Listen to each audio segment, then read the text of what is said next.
What is an essential business or an essential service or even an essential item? I hear that some places, Target and Walmart, are only supposed to be selling essential items. And, guaranteed 2-day delivery has become non-guaranteed several week delivery for non-essential items.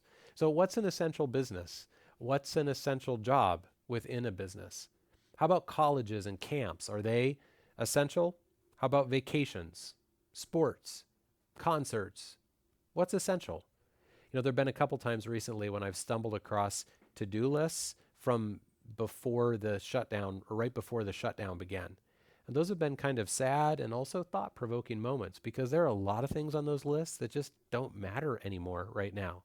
They've been replaced with other things. The to-do list isn't any shorter. It's just different. This is because we've all been forced to ask, what is essential? What is necessary?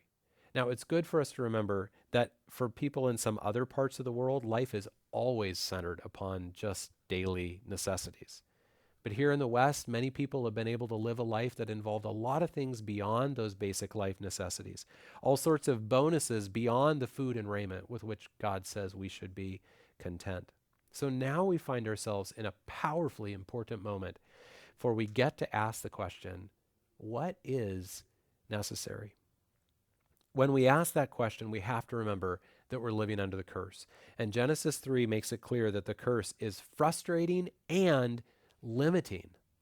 And so that's one of the reasons why when Romans 8 looks forward to the end of the curse, it calls it the freedom of the glory of the children of God. The freedom of the glory of the children of God. Freedom in America. This is the land of the free. We've rejoiced in our freedom. Yet America has never been free of the curse. As wonderful as our freedoms are, life here is frustrating and limited because of the curse.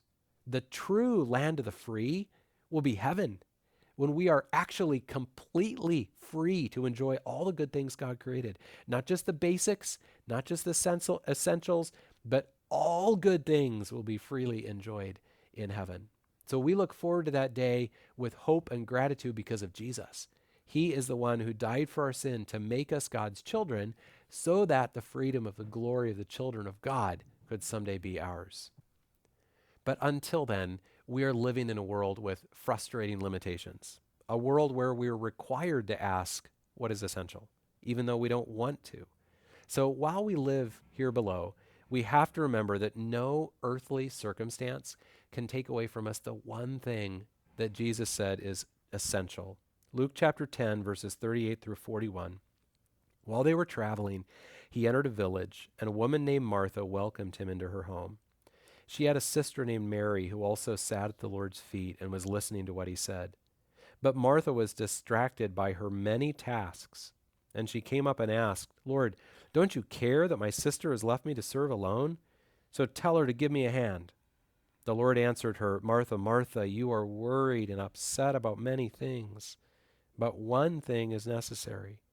Mary has made the right choice, and it will not be taken away from her. So during this time when we're all forced to consider what is essential, don't neglect the one thing that Jesus said is necessary: sitting at his feet, listening to his word. Social distancing cannot take that opportunity away from you. But we do have to make what Jesus called the right choice, to choose each day what is truly necessary and feed our hearts from his word. That is truly essential.